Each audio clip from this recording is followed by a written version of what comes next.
Good morning, good afternoon, good evening, good night, whomever, wherever, however, whichever way you shall be watching this video. If you should so choose to watch this video, I appreciate you spending your time here. Your time is precious and valuable, and it's something I do appreciate. Time is a lot more valuable than any kind of money or anything materialistic, since we are here for a short period of time, for a finite amount of time, and you chose to do so. You chose to spend it here with me watching this video. Well, watching this video of me talking about stuff. Today, nothing really exciting. I went for my ultrasound today. There's a bit of an issue initially with the order for which my primary care provider had sent. Yes, she sent an incorrect code for the order, and so there was a possibility that my insurance company wouldn't cover it. So they had me do the ultrasound, but they weren't going to submit the results until that was rectified. Well, I'll take their word for it. I better not get a bill, because if I get a bill for this ultrasound, I'm going to refute it. They didn't tell me anything about any kind of results. I won't be hearing the results from that until Monday from my primary care provider. Then I have another appointment that I have to schedule for a gastroenterologist. I can't remember the word for that. I'm supposed to see someone who specializes in, like gastro aspect or the abdomen on the 17th of February.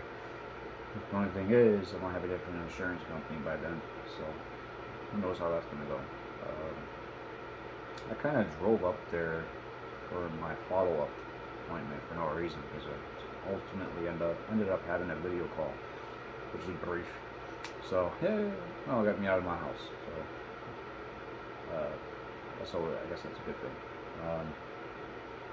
There's nothing else going on today. I will be playing my guitar again, probably for like 15-20 minutes, or what.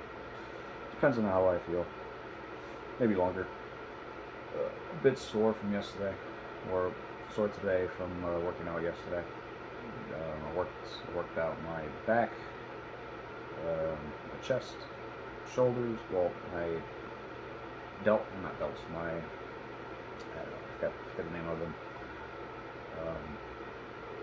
Worked out my triceps and the biceps, and then just did a little bit of cardio, not a lot. I try to break up cardio when it comes to weightlifting. There's usually an either or for me with that type of workout.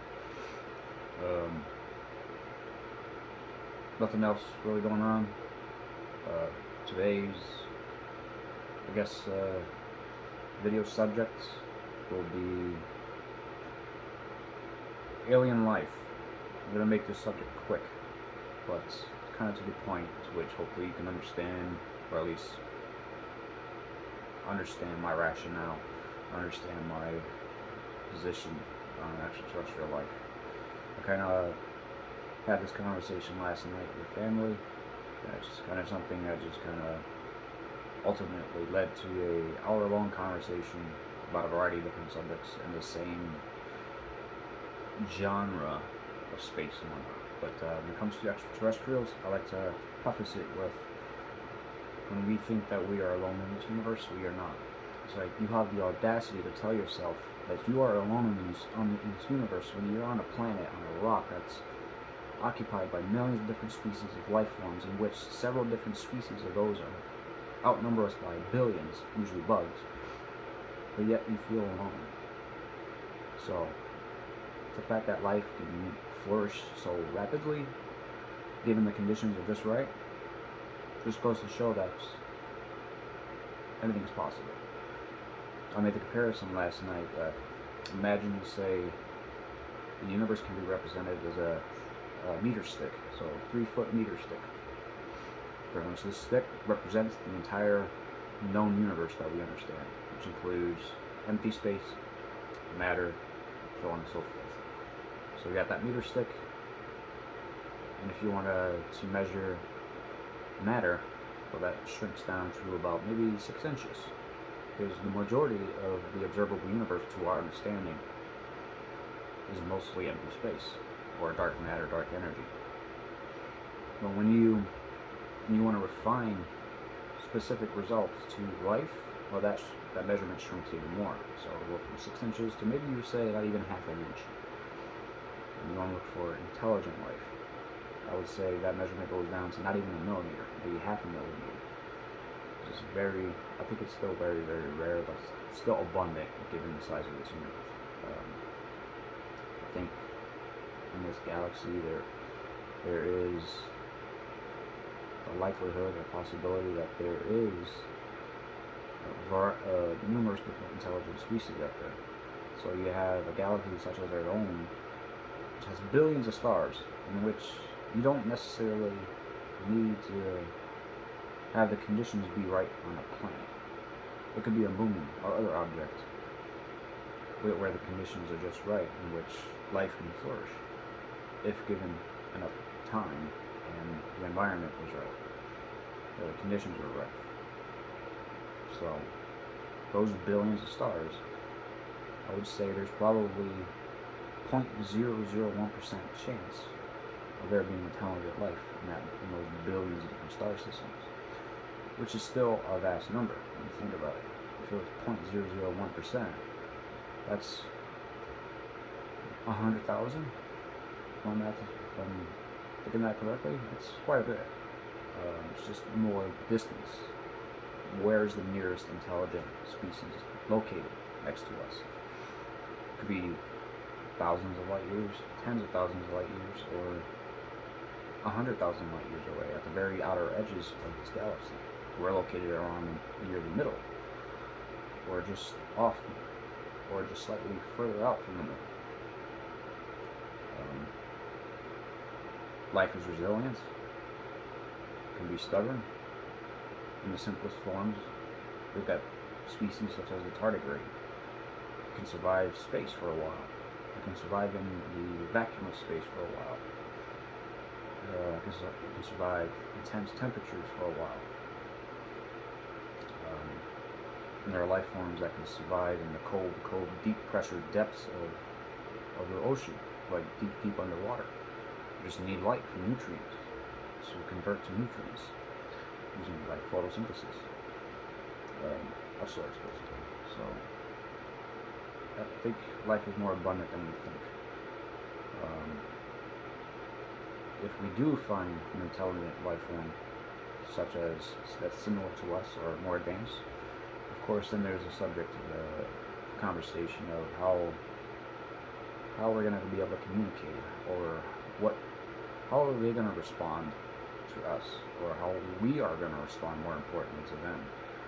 Maybe they are more aware, they're maybe more civil, understanding maybe, and we are the potential hostile species, because we are capable of violence if gone unchecked.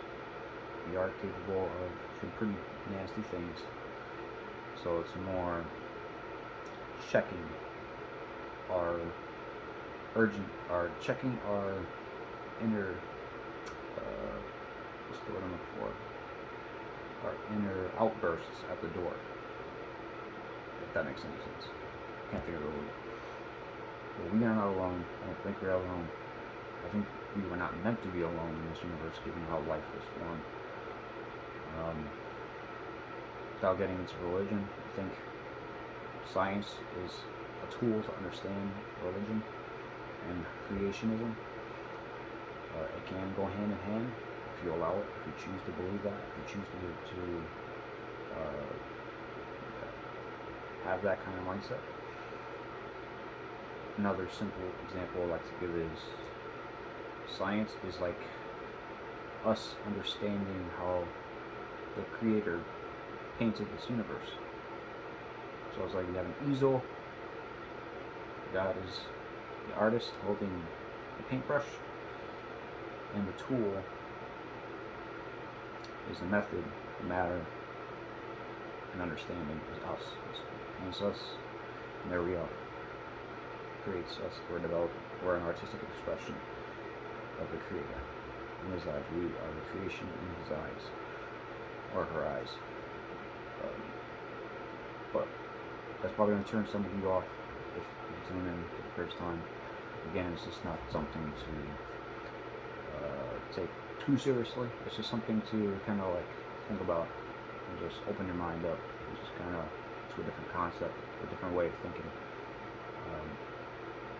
I like to do that by alternative ways of thinking or approaches or whatnot to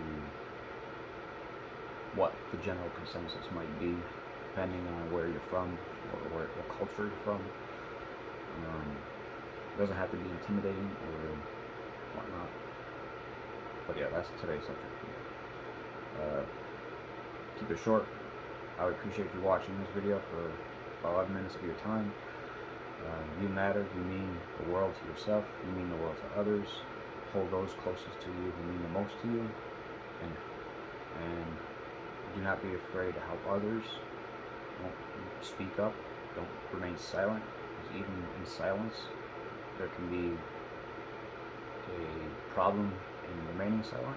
Because it's a choice. If you're dealing with some struggles, it'll pass. You gotta keep remembering that. Keep telling yourself that it's temporary.